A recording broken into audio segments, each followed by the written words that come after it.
Hi, a very happy good evening to everyone out here. You will be very happy that under the corporate social responsibility, under the MedEngage program, today we have our esteemed guest, Dr. Priya Ganesh, ma'am, who is going to take us through the thematic topic of cervical cancer. And what a day to start this. We just had Women's Day two 3 days back. So, with this, I will hand over to my colleague, Dr. Ali, to introduce Dr. Priya, ma'am, to everyone out here. And please, friends, you are free to ask any questions in the chat box or like this. We will take this particular questions out to her. All the best for this beautiful webinar today, and thank you, ma'am, for accepting it on behalf of everyone and doing your for the social responsibility. Thank you, Priya, ma'am, so much. Thank you. Yeah, so good evening, everyone. Today's topic is a very interesting topic on cervical cancer, the preventive strategies.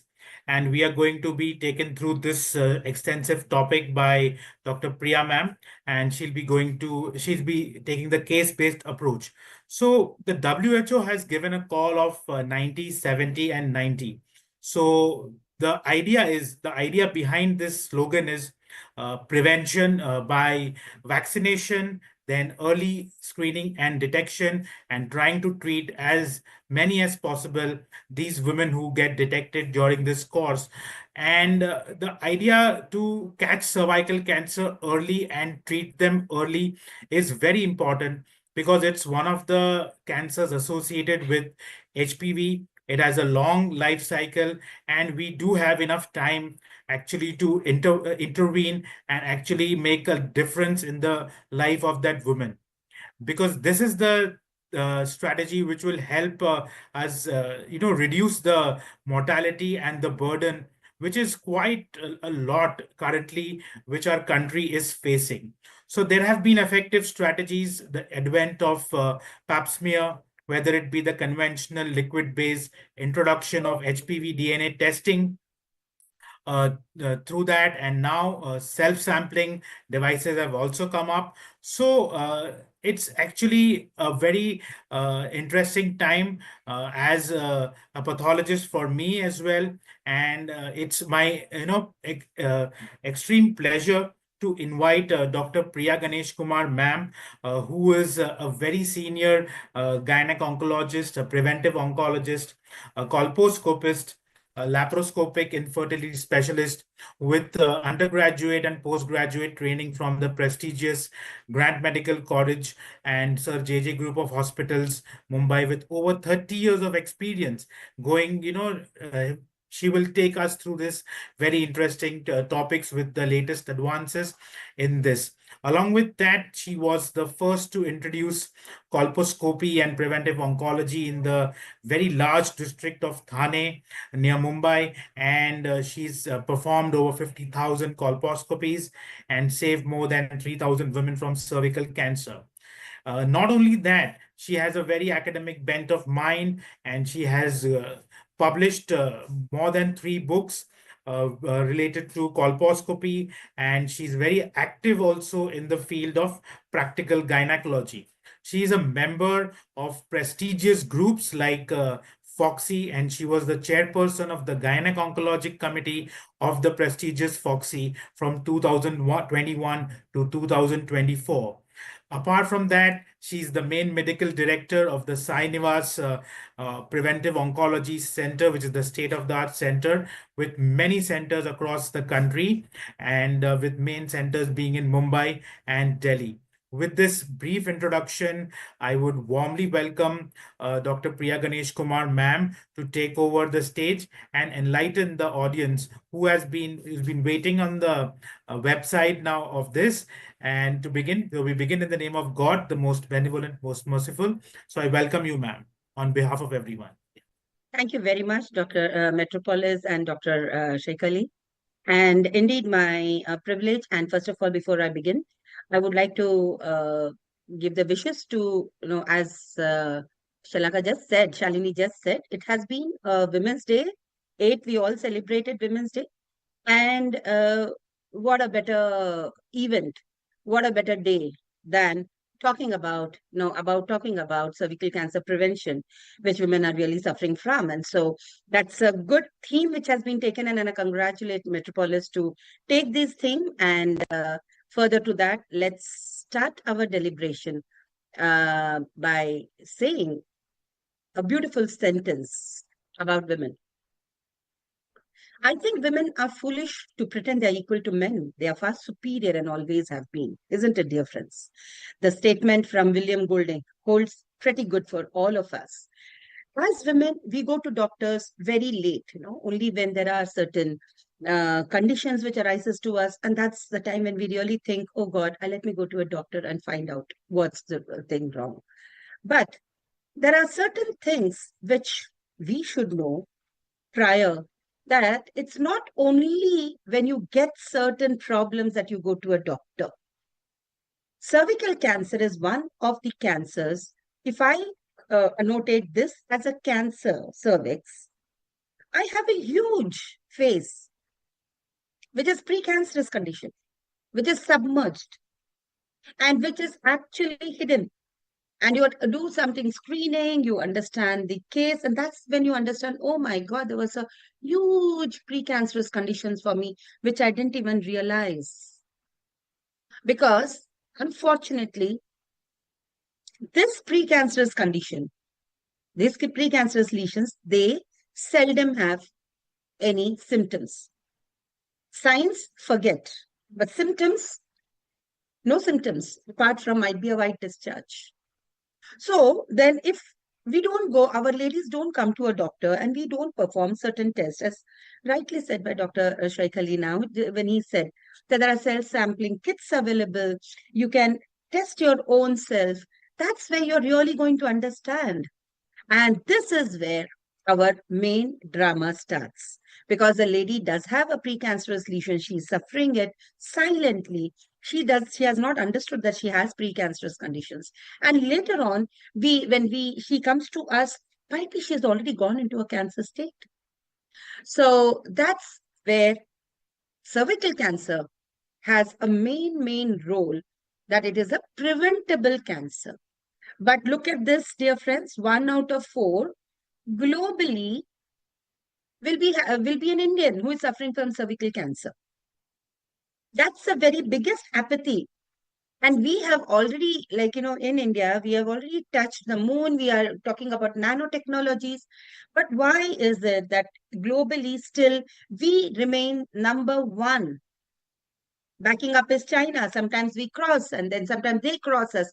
But might be we are a population country. That's all fine.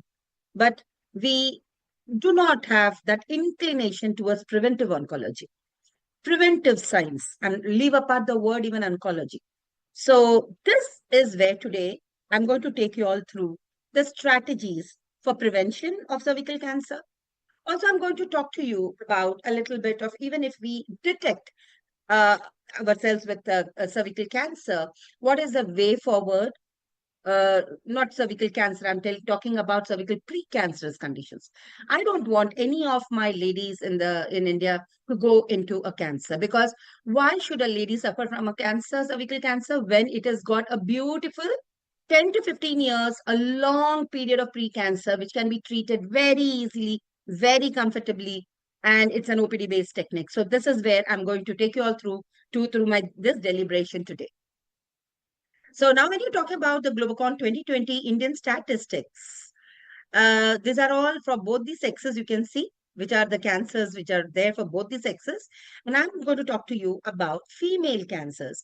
The top 5 female cancers are breast, cervix, ovary, lip oral, and colorectal. Cervical cancer, these are contributing to 18.3% of all the female cancers. And so they're ranking third in incidences, and deaths, they are ranking second, after breast cancer. Now look at this incidences. Now, 1,23,000, that is 1,23,100,000 ladies are diagnosed with cervical cancer per year in India, and 77,000 deaths per year due to cervical cancer. And the more intriguing factor is every 7 to 8 minutes, a lady is dying due to cervical cancer in our country, which is again a very heart-touching data, because we really do not want these things to happen, especially because of cervical cancer, because that's the cancer which is preventable. So now we are globally, it is contributing to 18.3%. 20.5% is a global incidences. That is India contributing. So suppose if we from India can reduce this, definitely the global incidences are going to come down. That's where we have a larger role to play as the Indian doctors and Indian fraternity. Now, talking about the HPV related cancers, you can see over here, cervical cancer, anal cancer. So what is an HPV? HPV is a virus. So virus-related cancers are not even cervical cancer, but anal, vulva, vaginal, penile, oropharyngeal, oral cavity, and laryngeal cancers. And now let's talk about what is the latest rates. We spoke about 2020. Now we are talking about 2022. And you see the new cases have gone up, sprung from 123,000 to 127,000, mortality from 77,000 to 79,000. So now this is again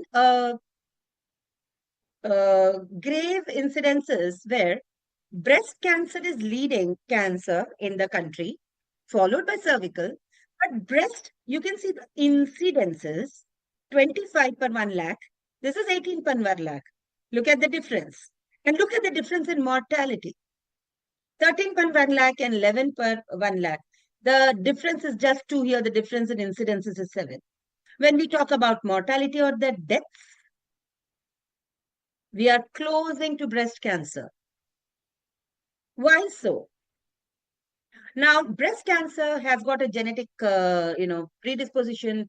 It is an organ which can be easily touched by the ladies and can understand that there are certain swellings which has come up and all that. But when it comes to cervix, really, the patients don't know because there are no symptoms related to it. And that's exactly where the good news is. Doing a screening really prevents all this. And now talking about 2025, this has been the estimated trend. It's further going to go up. Now, prediction for India is, if without any intervention, we will have 57 lakhs women in India dying due to cervical cancer in 2070. If we have to apply the strategy which Dr. Ali just mentioned, 90-70-90, we could eliminate cervical cancer by 2063 and halve the mortality by 2036. So now what's that which we are talking about? WHO has given a global strategy for elimination of cervical cancer. That is, since I just mentioned that this cancer is caused because of a virus, there is a vaccine available towards it. So the WHO call for world free of cervical cancer has got 3 components to it. 90% coverage of HPV vaccination of girls by 15 years of age, that is 9 to 14 years. 70% coverage of screening with a high performance test, that is age at 35 and 45, even twice if they do screening in their lifetime by a high performance test, that is a virus test itself. Right? Now I'm going to come to that how are the strategies and which are the strategies which we should be adopting to. So even if the 70% of the women in the population are being covered by screening, and 90% of those who have been found with cancers and pre-cancers getting treated, then definitely there will be a time when we can say that India is cervical cancer free or the world is cervical cancer free. So now, if these 3 pillars of elimination are being used and adopted very stringently by India, then India could avert a lack of deaths by next decade and 10 millions of deaths over next century. Isn't that encouraging statement for us? So we have a primary prevention, we have secondary prevention, tertiary by treating in the invasive diseases, and palliative care. Now, talking about an impact of screening and vaccination together, only vaccination is going to cause, the reduction in cancer deaths by 44%. But if we adopt screening along with vaccination, there's going to be a huge impact of around 61% of deaths could be averted. Unfortunately, but screening in our population is just 3.1%. And we're talking about 70% of screening. How are we going to achieve that? So this is one contribution of each pillar to the deaths averted in India. This is for this decade. You can see, dear friends, over here. This is from 2020 to 2030. That is this decade, eventually. Here, it is going to be the cancer treatment arm, which is going to actually avert the deaths. Coming to 50 years from now, 500,000. You have the screening arm. So you start screening now. You're going to see the results that in coming 50 years, this will overshoot your treatment arm because we don't want patients to go into cancer. Here we are detecting at the precancerous level by screening and we are treating them. Nobody goes into a cancer. Then comes this millennium, 100 years from now. So what is it? It is going to be the vaccination. You start vaccinating. Now you're going to get the results coming up eventually in following years. So that's exactly how we understand. But as I mentioned to you, our screening is really not to the mark. People aren't aware of it. I just had a patient before I joined this podcast. This patient has come all the way from abroad, and uh, her this thing was, Madam, why are the Indian ladies not understanding screening?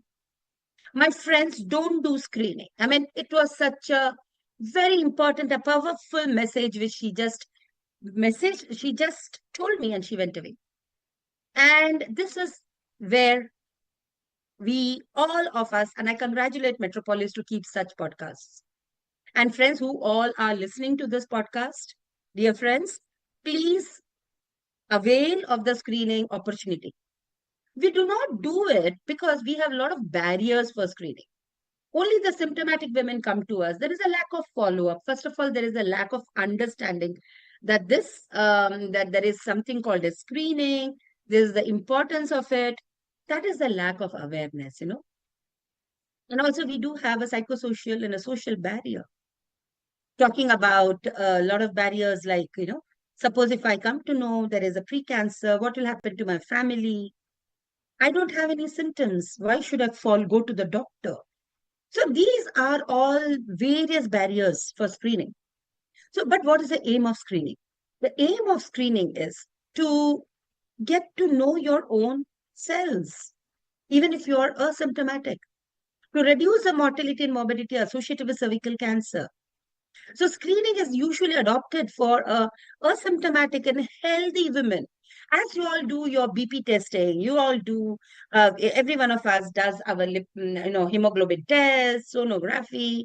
So many things are being done in the name of, annual health checkups. I'm sure many of us do annual health checkups. But when it comes to cervical cancer, cervical health checkup, that's something people really don't like to do it, sort of a thing, or aren't aware much to do it. Whoever comes to us are with this type of cervixes. I've been in this field for the past 3 decades, and what I've understood is only when patients do have problems, they come to doctor. And then each cervix is then way apart, might be a cancer or a precancerous conditions, or so many things.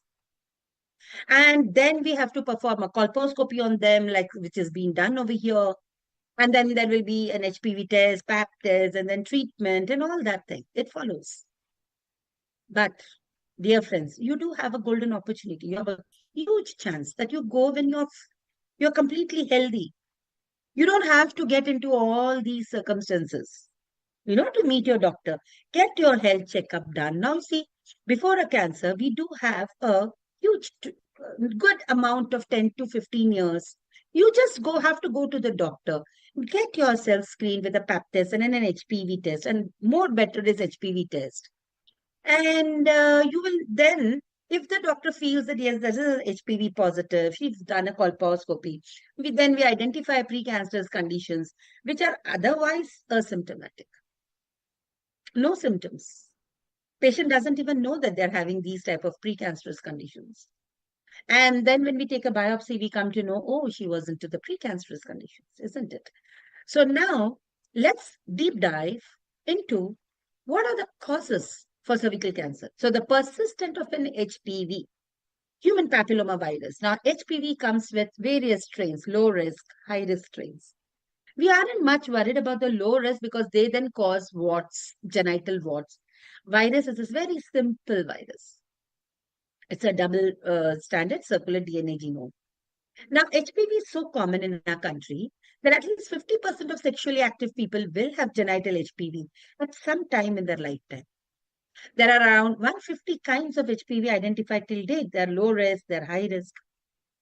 And when you talk about the high risk virus, you have 16, 18, and non 16, 18 into one part. There is not much. See, I have been telling my patients this very clearly that HPV being more common in our country, and they do not even require a penetrative sex. Intimate skin to skin contact is enough. And not HPV, every HPV goes into a cancer. That's one thing which you all should understand. HPV doesn't mean cancer. Don't get scared if HPV is positive. No need to worry. Just get the further test which is being done, which I'm going to take you now. So just get that thing done. And HPV has a beautiful understanding that if you have a good resistance power, your HPV is going to come down and will regress on its own. It's a virus. So virus comes with a lifetime, no? The lifespan of this virus is a year, 1 year.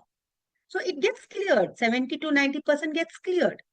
Only when it persists, beyond 1 year, the same virus is there. Then there are certain transformative changes, which is called CIN, which we call it as precancerous conditions. If we identify these things and we treat them, nobody enters into a cancer. So this has got a long phase. This is progression. And we can identify you here itself. And the treatments and all are very simple. And not every HPV goes into a cancer. So whenever I'm talking about CINs, precancerous, there are stages for it as well, depending upon the atypical cells in the thickness. So we have it as 1/3 getting affected, 2/3 and all getting affected. And then we call them as a low risk, low cell and a high cell. Low cell is in 1, high cell is in 2 and in 3. You see all the atypical cells still, the complete thickness is in 3. This is in 2 when there is an atypical cell still 2/3 and then it is 1/3. So treatments are simple if we identify them. So as the development of CA cervix goes, initially there is a infection with HPV. There is a clearance rate. If it persists, there are certain cells getting abnormal, which is detected on a pap test.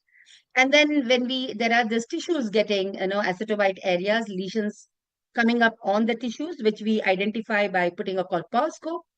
We detect it, we take a biopsy, and then we treat it. Then this invasion will not occur.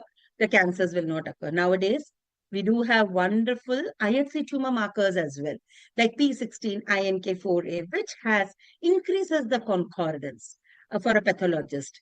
And you see over here, only histopath, 88% concordance. This was from one of the fantastic eye-opening, articles. And you put an IC marker, P16, INK4A, the concordance is suddenly increased to 96%. So this is also available. So when we talk about screen, we talk about triage, we talk about diagnosis, we have a full array of understanding tissue.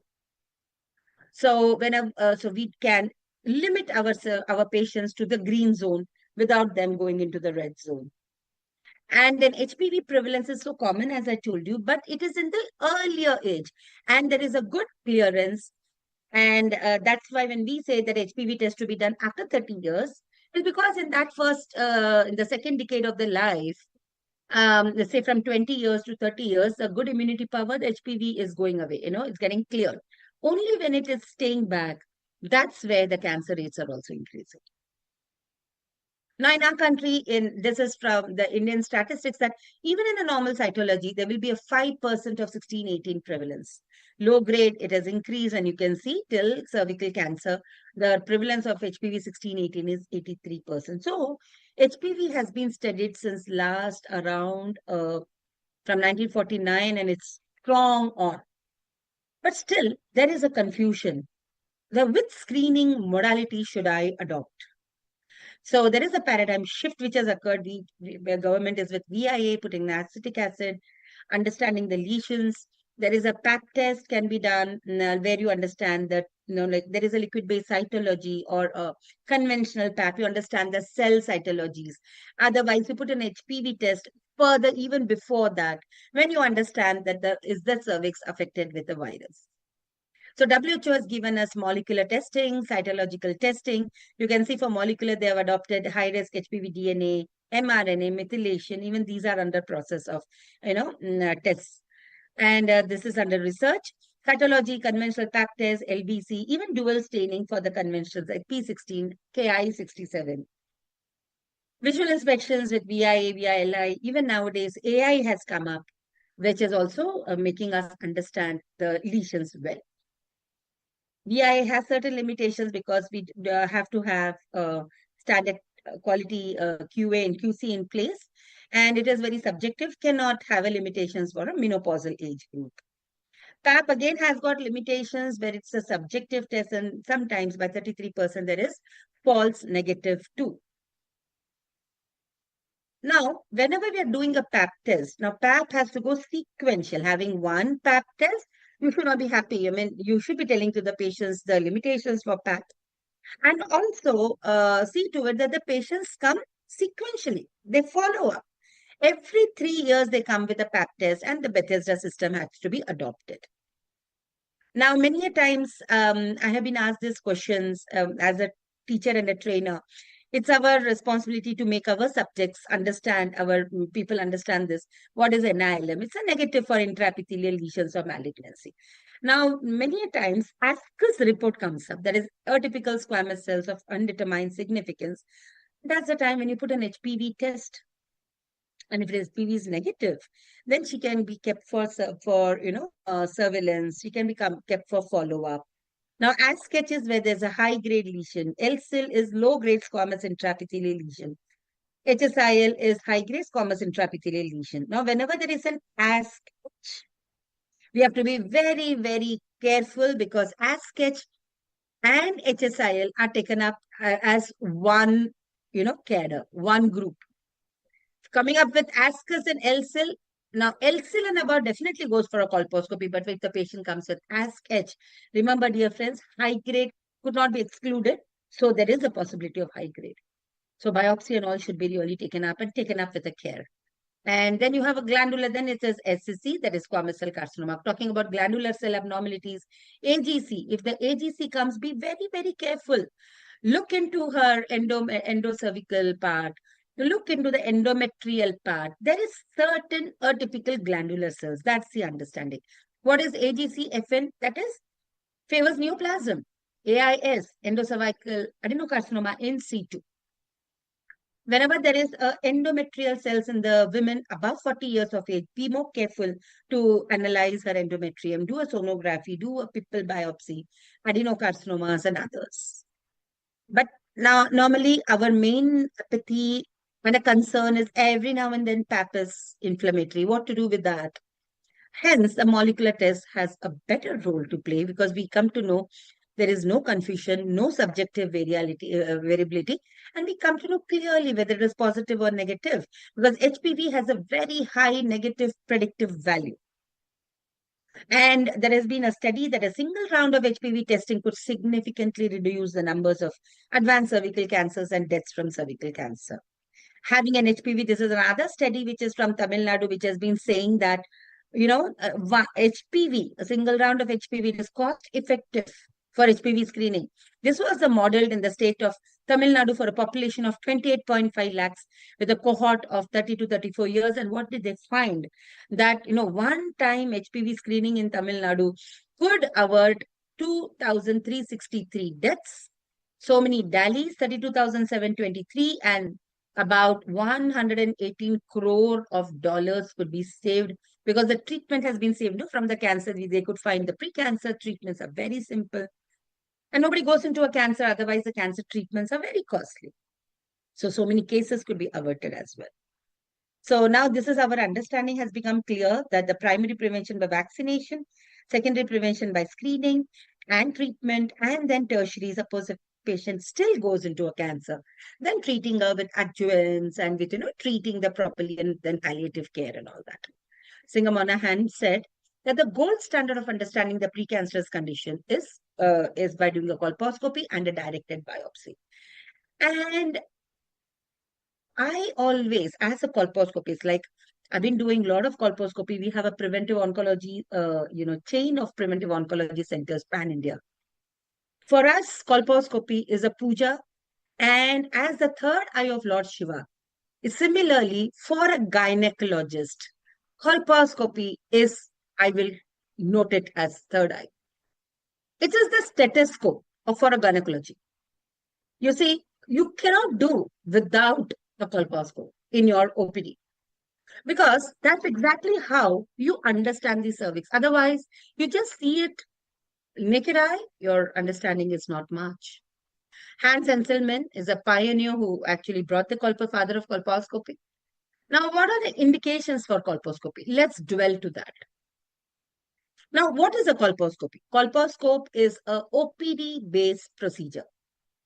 You see the cervix with magnification, apply certain applications, and then check it up on a monitor or check it up on your eyepiece. And you can actually, it's a microscope, like, it's a sort of a microscope, if you can see over here. Now, indications, screen positives, unhealthy cervix, hyperkeratic patches. Risk stratification symptoms like postcoital bleeding, post-menopausal bleeding, intermenstrual bleeding, persistent white discharge has to go for a colposcope.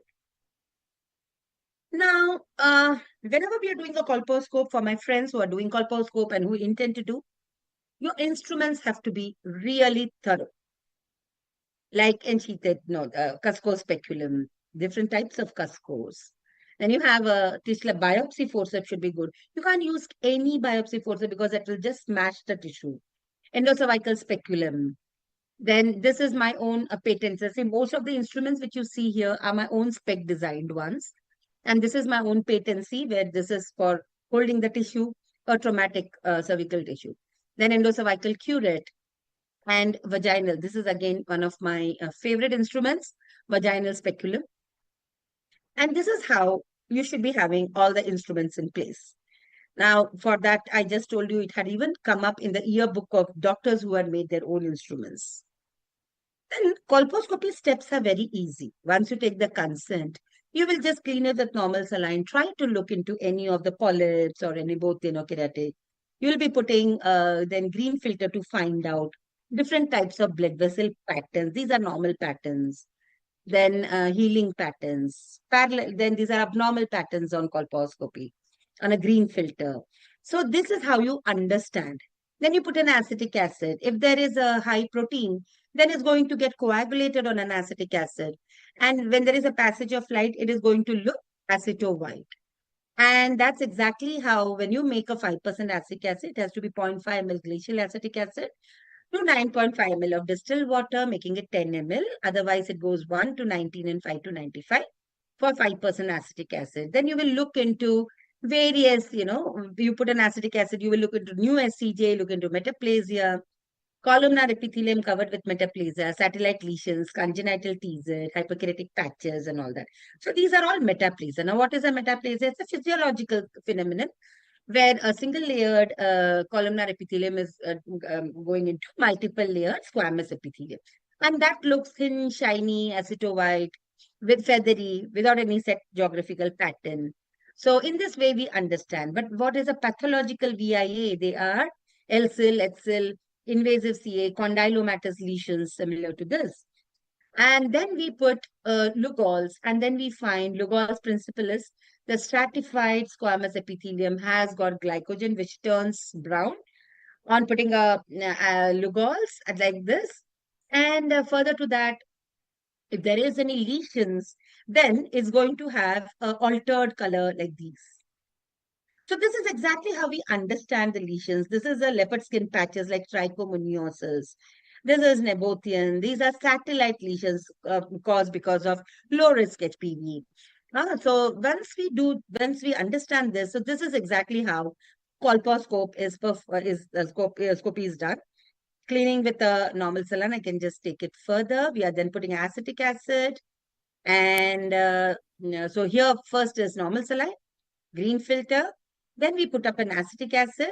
And while putting an acetic acid, it's a 1 minute of application and 1 minute of observation. So now the observation has started. This is new SCJ. Then we are finding an acetovite patch here. There is an acetovite patch here. This is columnar epithelium, which is covered with metaplasia, which is just, painted, but it's just going away, fading. You see this acetovite lesions here, which is a set geographical pattern, dense acetovite. Then one pattern over here, which is, going endocervix as well. And these are raised margins, you can see. And again, all these metaplasias have faded away. We found one patch here. We found one patch here. And further to that, we are also seeing, the patches here. So after we do this, we put another test called as Lugol's. And with Lugol's, then we try to analyze then the patches which were, acetovite, what color has it taken up? So you see over here. So these are all columnar epithelium. It's not stratified, so it's just painted. It will all go away. This is a lesion which has taken up a canary yellow. This is again one lesion over here taking saffron yellow, and these are all turning back because it was just painted. This is one lesion and this is one lesion. Once we find these lesions, then we go in for biopsy. You see, after some times, all the paint went away and only the lesion remains. Then we go in to take a biopsy. And that's how we understand the grades of lesions. Once taken up biopsy, we just pack it up, and that's then we put up into the Cartier diagram. And then we have different methodologies of, reporting as per IFCPC. So cervix comes up with adequate service, inadequate. So there's a disclaimer. These are all from my own textbook, which is colposcopy in practical gynecology and atlas in colposcopy. They are MUHS reference textbook as well. And you can see over here, you will find all these things in my textbooks as well. So here we have a normal adequate colposcopy. This is inadequate due to bleeding scarring. These are SCJs, visible completely, partially visible, not visible, TZ1, TZ2, TZ3. Then we have mature epithelium. This is atrophic epithelium. This is an ectopy, ectropion. What do you mean by ectopy and ectropion? Is the columnar epithelium occupying 2/3 of the cervix. And then we have these as metaplasias, then deciduous in pregnancy. Then we have these as the lesions you can see over here, hyperkeratic patches, erosions, and atypical vessels here. And then these are the congenital transformation zone. This is condyloma caused because of an HPV, polyps, intracervical or ectocervical, endocervical. These are congenital anomalies. This is cervical fibroid, then Nebotian, and then cervical endometriosis, herpetic patches, and all that. Then once we do this and we diagnose it, we have a reporting system in place and we do a sweet scoring. So read scoring and sweet scoring. I normally teach now we are all on to sweet scoring with 5 parameters: acetoviteness, margin, vessels, lesion size, iodine staining. And that's how we understand. So here in this case, we have sweeted it to 4, which is actually LCIL, CIN1. Then whenever you are reporting, when you have done a colposcopy, please draw these diagrams and send to your pathologist from where did you take the biopsy. Give a sweet scoring. Like here, now this is CIN2. How did I get this scoring system? I did this acetoviteness, I did the margins, I looked up into the blood vessel pattern, then size, and then Lugol's. This has given me a score of 7, and the histopath is CIN2. How do I understand sweet scoring? 0 and 1 is a typical or HPV. 2, 3, 4 goes as CIN1. 5 and above is HSIL. So 5, 6, 7 is SIN2 and 8, 9, 10 is SIN3. In this case, we are having a sweet scoring of 8, which is, and histopath is also concordance. And then we have here, it's an invasive CA. Sweet scoring has said 10, and that's invasive CA. Now, don't forget adenocarcinoma also, and they are now here scored to 10, and his adenocarcinoma in C2.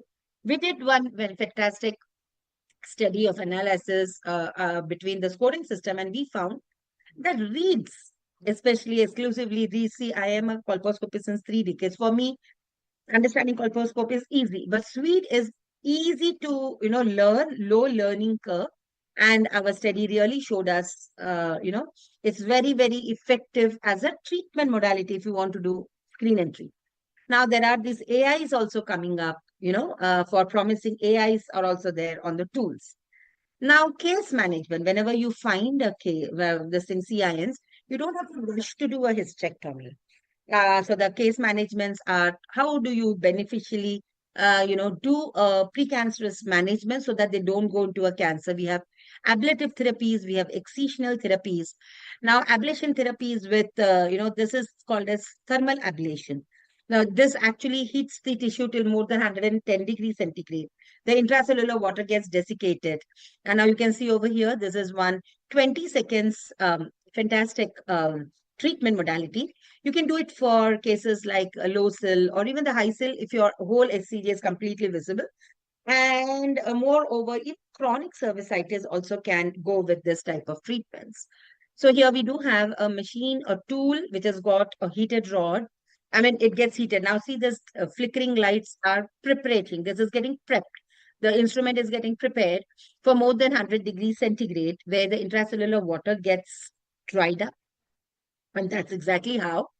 Now see this, all the lights have, the flickering lights have become static. And every 5 seconds, already the procedure has started. So this is going to the depth of 6 millimeter, 6 to 7 mm. And all the precancerous lesions, the cells are getting dried up. And that's exactly how within 20 seconds, you would see that the complete cervix. So now WHO says that whenever you're doing a treatment, it has to be the whole of the transformation zone and not only the lesion. That means if you are talking about the whole of transformation zone, it has to get ablated. So you can see here the whole of the transformation zone has got ablated, and that's exactly how this treatment works. Now, it's an advantage because it's a one-time investment. No, the refilling of gas is not required and all that. When you talk about cryo, now cryo comes up with that understanding that the intracellular water gets crystallized, thereby denatured. So we have a freeze-thaw freeze cycle. And here I just take you quickly. Now you see this is a nitrous oxide being used. And this is where you can see it for 3 minutes, we freezed it and then we thawed it. You thaw it for around 5 minutes. Wait for the frost to go away, and then you can reapply. Now, the disadvantage in this procedure is it takes a long time, number one. The patient comes with further, white discharge. That's something which we'll have to tell them, because all the frost areas are just getting defrost, and it will take a little watery discharge. And further to that, your gas cylinder has to be full. So this is a whole console for the instrument cryotherapy. Advantages are it is cheap, and it is we don't have to be so much of a this thing. It can be done even by the staff nurses. No, you don't require any specialized health person, but yes, a disadvantages, cylinder has to be full. Now talking about LETS. Now LETS is an excision. I've been always telling to my patient that there is no need for a hysterectomy. Only that portion can be easily, excise can be done with a loop electrosurgical cautery. And then this is a whole console for this. This is a monopolar cautery. It runs on the blend principle. And you will see over here one of the procedures which I have done for this. And this is done in local anesthesia. You don't have to have general anesthesia. Patients need not be admitted. These are all OPD-based procedures. Now, I'm doing a colposcopy over here, you would see. And I'm just taking further, you will see the acetovite lesions here. I've done a colposcopy. Now I'm using local anesthesia with a syringe. I'm just instilling. And after the installation, I'm taking a charged electrode, and here I'm taking from down to up. The whole area is being excised. It doesn't bleed because there's a method to do this. And then you can do on a, so here we are removing this. And there is a small area which will be again second pass which will be done. So you can see a nice 10 mm has gone inside. Look that later. Now this portion of lesion is still remaining where we go again and remove the whole thing beyond. In this way, and I'm using a cuscos which is a insulated cuscos. So the smoke is completely evacuated, and then with the ball cautery, this has to be cauterized. So this is done, especially under local anesthesia. There is no general anesthesia. There's no requirement for the patient to get admitted, and these are all OPD based techniques, and the effectiveness is almost 100%. Patient doesn't require, will not go into any cancers. So you can see over here, this patient was completely treated. There is another new technique which is coming, which is called as SWETS, straight wire excision of transformation zone. You can see over here that here again, it's a similar principle. I'm doing it on a tissue. It is my teaching video, for my fellows. There's a fellowship class which was going on, and this has been done. You can see over here, this is very effective way, straight wire excision of the transformation zone. And here we have a complete cone which is developed. So these are very effective tools. And there are another method called as needle excision of transformation zone. So here you can see a cone, a CKC. This is cold knife conization. This is nets, needle knife, needle conization. Excision of transformation zone, and SWETS. That is straight wire excision of transformation zone. So we do have these guidelines, ASSP 2019 guidelines, which tells us when you should prepare an expedited treatment. Suppose if there is an HPV positive HSIL, 16 positive, go immediately, you can do a treatment there and then. Or you can just wait, do a biopsy and then do the treatment in cases like, HPV negative, but HSIL cytology, HPV positive ASCH, HPV positive AGC and all. You can wait for the biopsy and do the treatment, or you can do the treatment there and then. There is no harm. And if where you will wait for this thing, you'll do a colposcopy in cases where the SIM3 plus risk is just 4 to 24%, then you do a colposcopy like low-grade lesions, HPV positive ASCAS or LCL, you will do a colposcopy. WHO has come up with the guidelines of screen and treat and screen triage and treat approaches with 7 algorithms. VIA positive, if it is there, what will you do? HPV DNA, you can do screen and treat. And screen triage. I will take you through this. Now, Foxy came up with Foxy GCPR, and I was the convener along with my team to bring out this GCPR for our country. That is good clinical practice recommendations, which was published in June 2023. This is the site where it is there.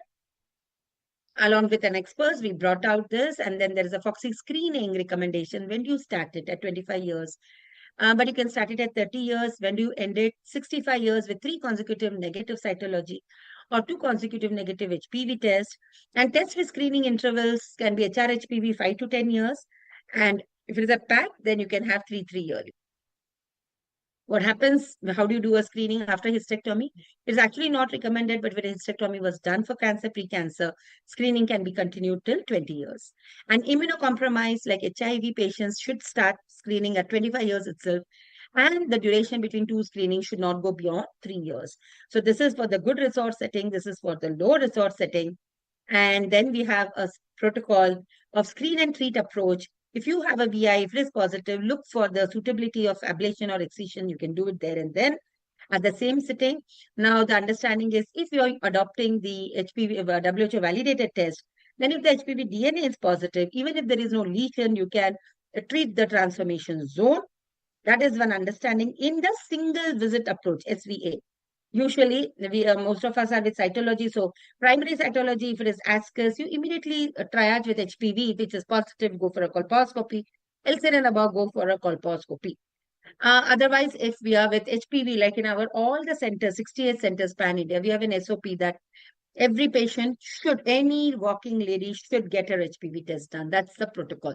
And if that is there with a very high negative predictive value, you can triage it with a more specific test. So this is a sensitive test, and this is a specific test with a high PPV value, positive predictive value. So you have a combined test called a score test, HPV plus PAP. And in PAP, if you can use, so you can use cytology. If it is ascus and more, you go for an excision or ablation, doing a colposcopy, or you can do directly a colposcopy and do a guided biopsy, or you can do a genotyping. Now, with genotyping, if it is 16 and 18 positive, do a colposcopy and try to treat the transformation zone depending on the SCJ. Or if it is other HR-HPV, check out her PAP test. If it is NILM, just leave her apart and call her after 2 years. If it is ascus and more, she goes in for colposcopy and further management. Or do a VIA and find out the lesions.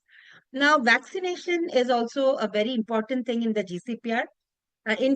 We have said recommended doses, 2 doses, 9 to 14 years, 6 months apart. This is primary prevention.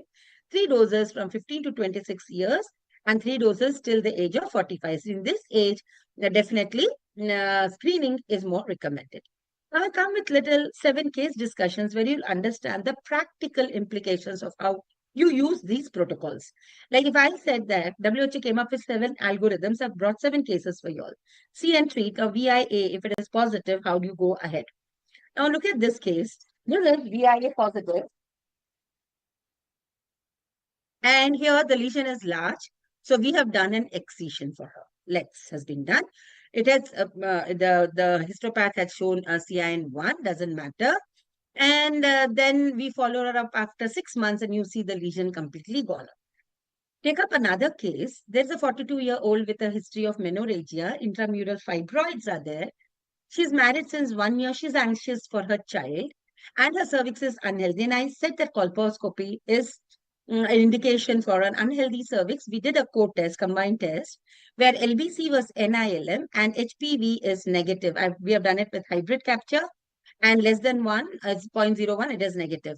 We have done, but nevertheless, we have done her colposcopy and found out SWEDE 6-7, and this is CIN2 on 2 cannot be ruled out. There was SIN1, SIN2 at one area. What did we do? She is now wanting to have a conceived baby also. You can't do an excision much over here. I mean, of course, we can do, but this suits very well for ablation. We have done an ablation. And after 6 months, you see the lesion has gone away. The patient just had menorrhagia. That's all. And the report now has come out to be everything was any which way negative. So the take-home message from this case is unhealthy cervix, please go ahead doing a colposcopy. Find out the lesion, find out the biopsy if there is, and treat it. Now, second algorithm is having a HPV DNA positive. Now, if you have an HPV DNA positive, how do you approach? In a single visit approach. Now, look at this case. She is a 36-year-old with menorrhagia since 6 months. She's got multiple fibroids. Screening has been done with a combined test. I mean, HPV was 16 positive and she was PAP NILM. So she has been, so this is her 16 is detected. Now, this is a single visit approach. I've done a colposcopy and I've understood it's a SWEDE. Look at this. There's a lesion. She's SWEDing to around 8. And what I've done is, as an HPV 16 positive, I have straight away done an excision for her. And the reports reads at CIN3 and some places of query microinvasion. We took a second opinion, but there was no microinvasion, but definitely CIN3. And then she was called up for test of cure. Colposcopy, we are finding healing blood vessel patterns, and then they are regenerating. We're taken a biopsy and test of cure. She is, her 16 has gone away. She is negative now. So this is exactly how we take up. If ever there is an HPV positives, you can take her up straight away for colposcopy and treat if there is, a possibility for treating at that go. Or you have another algorithm where primary cytology is positive. And then how do you go? If it is ascus, you triage with HPV. If it is more than LCL, you can take her up for colposcopy straight away. So I had a case of 43-year-old menorrhagia, fibroid uterus, his pap was a sketch. And her HPV was done, which is 5.12. You see, this is a pap sketch. She was referred to me with that. And this is the case where I have done a colposcopy. I've found a dense acetovite area with. So this was weeded to around 8, 9. And look at that. We brought a video for you how this has been done. So this is a colposcopy. At the same go, we have done her treatment. So that's also possible. If your HPV, if your this thing is there, you see, ASH. I have always told that ASH, you have to take it up with a pinch of salt, do a colposcopy, possible, treat it there and then. So you see, this was treated properly, and we got our HPV result later on, and we found that whenever you do an excision, look for the margins. It is free margins. She was CIN3, and then when she came for follow-up, you see this is normal. This patient had gone only for menorrhagia and fibroid uterus to her doctor, and she was CIN3. So can you understand the implication of ourselves doing a screening for the patient? Very, very important. Patient might come for any reason whatsoever to you. Take this thing, talk to her and do her cervical cancer screening. Do her pap test, do her HPV test. So in that case, the doctor had done as a pap and it was as sketch. And now post-treatment, it is NILM. And this is a 1-year follow-up. So in another case, you can see 59-year-old, she went for liver transplant and her pap test was HSIL. Now having an HSIL colposcopy is deemed necessary. And here this case is cancer in C2. She was just a case of HCV positive and with a problem of liver. But her pap showed HSIL and her punch showed cervical carcinoma in C2. Now, another algorithm where if your HPV is positive by hybrid capture, do a genotyping and find out a result. Myself, I was an HOD in one of the largest screening programs and preventive oncology department, and there it was the staff nurse who walked in because we had asked our staff nurses and everyone to get screened. So this is a 30-year-old asymptomatic girl. She just walks in for a screening and she was detected as 16 positive. We did a colposcopy. She's completely asymptomatic. And her hybrid capture, we had first done with an hybrid capture, and hybrid capture came up to be 571 RLU. And with this, we did a genotyping triage, and she came up to be mRNA positive as well, and of course, 16 positive. So when she came, when we did her colposcopy, you see, she's completely asymptomatic. That's the beauty of the screening. It is only on the screening, but her pap had shown NILM. So why we always say that you switch on to HPV. If you don't do an HPV in this case, this was an mRNA positive also. She would have definitely landed up into cancer, even without her knowledge. And here we do a treatment, we done a LETS and we found SIN2, some places SIN3. And then as a test of cure, she is negative. Follow-up has to be very stringent for around 20 years, after her treatment. Now, then that is with 5 yearly, you can do an HPV test. Now, you can do, if you don't have a colposcope, at least a VIA triage, a 37-year-old. She's been referred for postcoital bleeding. And an HPV came out to be positive. See, 18 positive. We did a VIA and we found this dense acetovite area. Taken a biopsy, she's already onto infiltrating squamous cell carcinoma. So that's exactly how you understand cases. Now take another this thing. We have done an HPV test. If it is positive, you have a colposcope and you're doing a colposcopy as a triage method. So 40-year-old, she's HPV 18 positive and she is triaged. And we find this SWED 6 and a high-grade lesion here. Finally, we go in for doing a LETS for her. You can see here, this time I've taken LETS from side to side. And finally, that was CIN2, as my SWED was 6 also, it was concordance. And after a year, we find her HPV has gone away. She's become negative. Another year, another case, 42-year-old, post-coital bleeding. She is HPV 16 positive, PAP was NILM. And you see colposcopy. We have done a colposcopy. We have speeded it to 10. And this case came up to be adenocarcinoma well differentiated.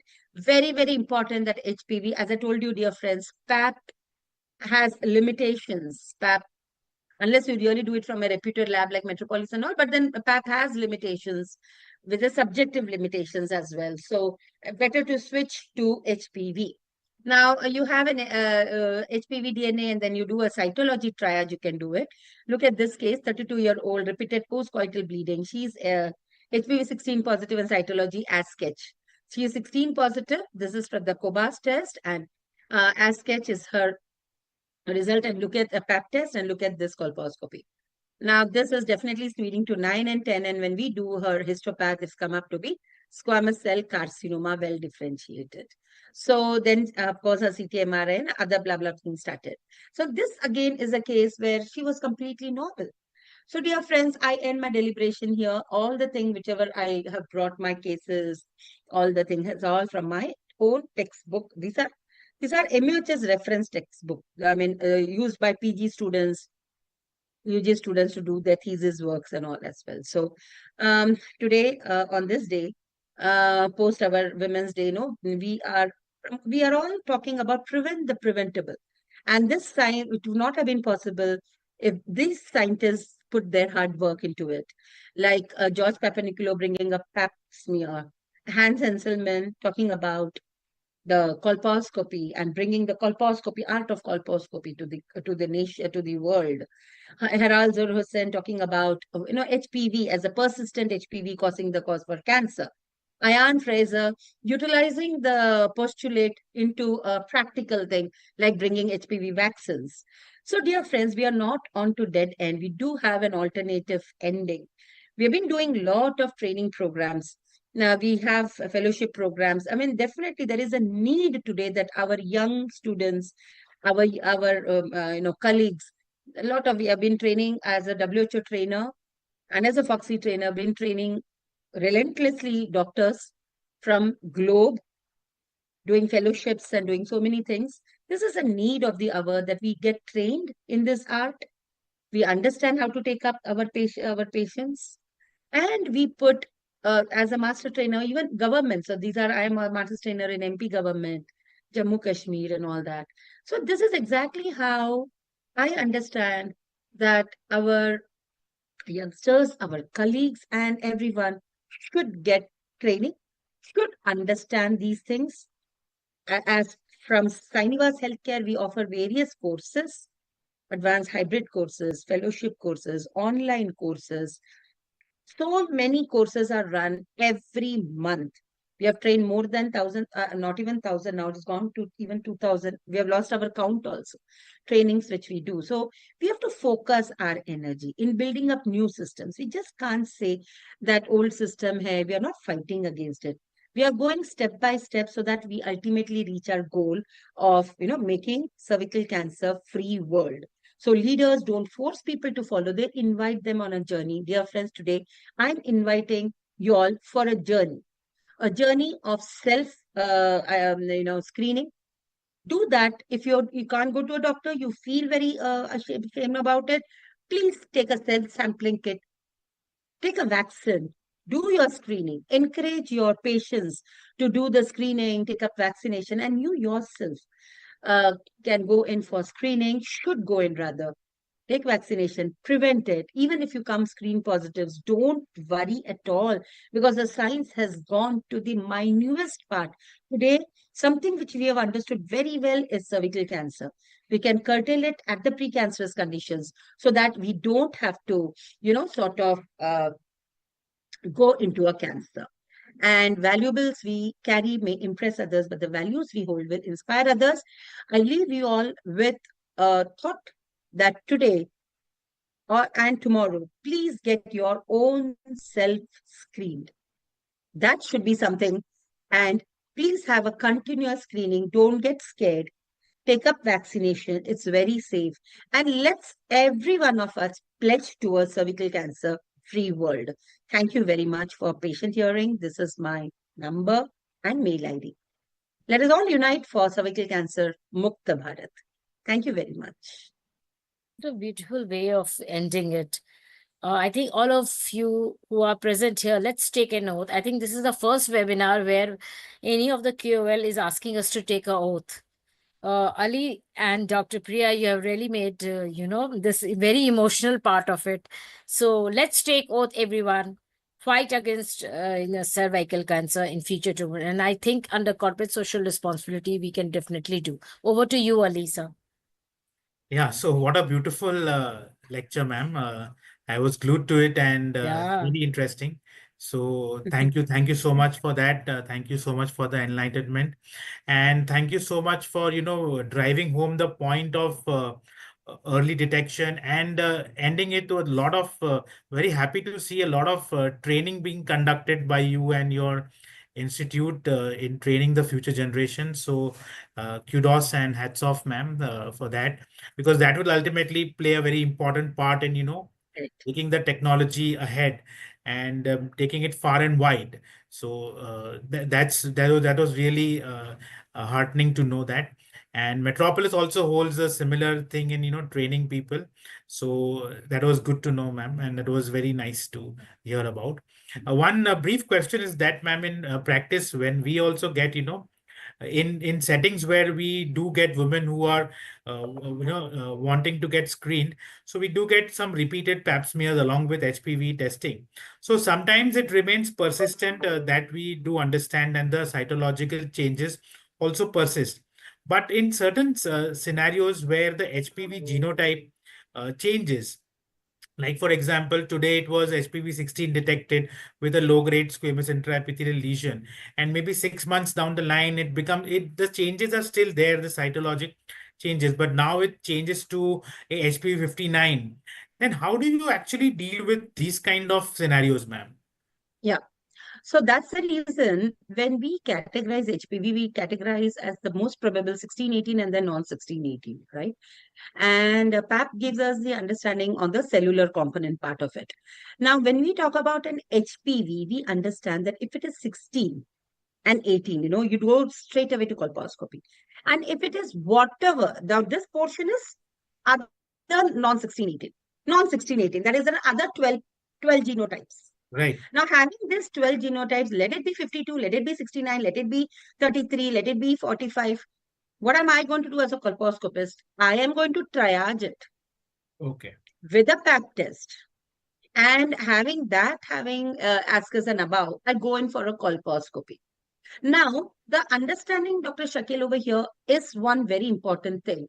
You said is screening. That is, I assume it is an asymptomatic, apparently asymptomatic women. Yes. The most sect which comes to us is clinical diagnostic population, which they come with certain lesion, certain symptoms like white discharge, Right. or whatever it is. And we find an unhealthy cervix. So this is the condition where they go straight away for colposcopy. Got it. And on that, go at that table, we take her pap test, we take her HPV. Why is that needed? Because I have to know her tissue background as well. Because Right. once I do a colposcopy, I do a biopsy, and I'm going to treat. How do I know that my treatment is effective as a test of cure? So I have a baseline of, say, whatever HPV positive. I treated her with a thermal ablation. I call her up at 6 months. I do Yeah. a colposcopy and I find, because colposcopy also has got limitations, 75% to 78% sensitive. Right. So Right. it is the tissue, that test of cure, HPV Yeah. and PAP, which is going to help me in the test of cure. So Right. that's exactly how we take our patients. Correct. Yeah, yeah. As you very rightly mentioned, that colposcopy also has its limitations, because we do encounter when we see those biopsies where even if it's okay, colposcopically, suspicious lesion, it turns out to be squamous metaplasia on the biopsy. It does happen. And I agree with that point. So, of course, everything together will make the diagnosis more complete. As you mentioned, the molecular PAP in your presentation as well, that would actually give the proof. Okay, this lady has a precancerous lesion driven by HPV, and now it's treated. So once you do the baseline, then you can follow it up with another test. Okay, yeah, got it, got it. Correct. Yeah. Thank you. Thank you for that. Any other questions are there, Ms. Shalini, from the audience? Because actually it was a very exhaustive lecture which Madam took, so it was very enthralling. Any other questions are there in the chat or something like that? If I can ask on behalf of those students. No, I don't think there's any question. People were more glued to her presentation. It was such a nice one. Yeah. So, ma'am, one small thing is that as a practicing, colposcopist and specialist in this arena, like in a PAP test, the genotyping, do you really bother except for 1618, or do you want that? Do you want all the whatever genotype is available? You want it in your report? What is your experience? No, see, I'll tell you, there are few tests which are actually WHO has given. So if you have that, we have mentioned that in our GCPR also. So what we do is we do not want any extended genotyping. Okay. So as a practicing gynecologist, I would want whether it's 1618 or it is non-1618. I seldom want to know what is into that non-1618. I'm not a researcher. Yeah. I am dealing with a patient. I have to know my own protocol of how I should deal with her. And another thing is how I should close the loop. Right. Because it is not just understanding the HPV strain. It is on understanding whether there is any lesion, Right. whether that is gone to which type of methodology of treatment is required for her. And later on, whether the tissues have been healed properly. That's the only thing which a gynecologist, a specialist in this area wants to, because it has to be closing the loop. Now comes the understanding is how do I call up a persistent HPV? So these are the area of researchers where, what do you mean by persistent HPV? If you have the similar strain, the same strain at 6 months, at least more than 6 months, but the same strain is there. That is persistent HPV, leading cause of cancer. See, all that thing comes there. Right. But we are putting everything together, isn't it? So is a case management which matters. Right. So currently, so according to you, in the current practice scenario, for a practicing gynecologist, it is 16 and 18, which is important. And other genotypes, okay, you're not really bothered. You are okay. They may be bracketed into the high risk genotypes. And That's it. actually, yeah, that's it. Yeah. So that's very nice. Yeah. Okay. Thank you for that clarity. So any other questions, Dr. Shalini? If from the general public point of view, also, madam is there, so you can make the most of it. Ask from general public point of view, when I'm not a From doctor, but your point of view as well, yeah. yeah, I work basically with adolescent and other, girls and women.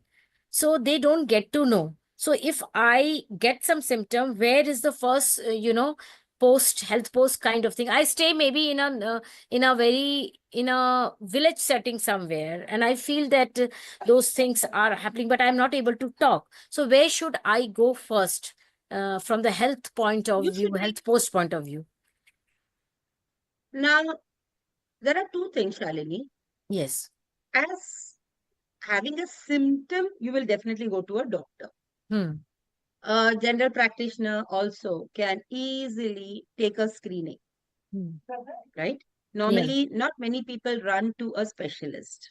Okay. They have their general practitioners, and general practitioners we are also conducting a lot of training programs for general practitioners to make them aware of such Okay. type of screening and all that thing, right? Okay. Another thing is, like, suppose you don't have a symptom, you are healthy, you should take the onus of your own health. Hmm. And you should be visiting your doctor and telling them that, doc, I want to know my HPV status, or doc, I want to know my PAP and all that. So Okay. as we go in to get our, what are the checkups we do Hmm. annually? We do our blood pressure test. We do our, if you're more than 40 and all, you will do your ECG also. Huh. You will be doing your lipid profile. You're more than 45, you'll do a lipid profile. You will be seeing your hemoglobin. Hmm. Hmm. Similarly, and that is a time when you will also say that, let me get my cervix also evaluated.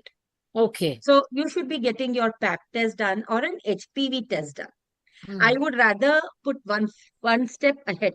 Get your HPV test done, because knowing your the Hmm. virus not only affects the cervix, it can have an anal effect, vaginal effect, Hmm. oropharyngeal effect. So many things are there, Hmm. understanding one virus. And another thing is vaccines. Now, Hmm. vaccines are so much effective. You give it through 14 years till 15 years, you have that, Hmm. Hmm. fantastically covered. So they're covering up your, now nonavalent vaccines are available covering 9 strains. Now G4, that is Gardasil 4, covering up 4 strains, whereby you have this 2 strains for warts. We are seeing lot Hmm. many warts these days. Hmm. So had these girls or boys being covered with that nonavalent or Gardasil vaccines, G4, then they're covering up 16, 18, 6, 11 for warts and all. So I think it's high time that all the ladies speak about it openly in various forums like schools, Hmm. Yes. colleges, and Yeah. also talk Totally. about it in Rotary clubs and all that thing. Talk about this preventive So, measures, because prevention is better than cure, yeah. Yeah. So this brings to me one more question. Like, yeah, I know because I have some exposure to people like you. But do you feel that counseling is also could be one of the important pillar in the cervical cancer kind? See, my young girls talks about it, but in a very whisper way. So, Hmm. what if an adolescent? If I'm an adolescent, I get counseling on various other things. Could you think that this could also be a small component in that entire arena? Then I think, Dr. Ali, this works very good when we work with adolescent girls in our project. Yeah. Absolutely. This can Okay. be one of the major arenas, because, again, as I told you, it's Hmm. covering up various other cancers as well. We shouldn't be forgetting other cancers like oropharyngeal and all. These are also picking up these days. Okay. Yeah. And just safe sex or using of condoms is Hmm. not going to prevent an HPV, Hmm. because HPV doesn't require a penetrative sex, as I told you in my message, in my talk. So vaccines are very, very effective. Can you cover Yeah. it So up in? should boys also be vaccinated Yeah. according to you? You made a Absolutely. passing Yes, reference yes, here. yes, yes, yes. Yeah. That's also an important message of this. So 2 doses from 9 to 14 years. So Yeah. that's till they go into the 15. Yeah. And later on, the boys will get 3 doses till 26. And similarly for girls, it is 2 doses of vaccines from 9 to 14 till the end of their 14 years. Right. So Hmm. 15 to 26 goes with 3 doses. And they can definitely take it till 45, but the effectiveness will be reduced. Right. So there the screening and all plays a part. So that's exactly how it goes. Yeah, Yeah. so vaccine screening and preventive treatment strategies go hand in hand. Hmm. And I really thank you, Dr. Priya ma'am, for this enlightening talk. And I thank you on behalf of the entire Metropolis team and the corporate social responsibility team and the scientific team as well for this wonderful session, ma'am. And Thank hopefully you we very will much. have many more such co-activities together in the future. Let's Yeah. hope for the Thank you best. very much. Let's battle Thank cervical you. cancer together. And may God bless everyone with good health, peace, prosperity, and happiness. Amen. Yeah. Thank you. Thank Thank you you. very Thank much. you. Thank you. Thank you. Bye. Bye. Bye. Thanks.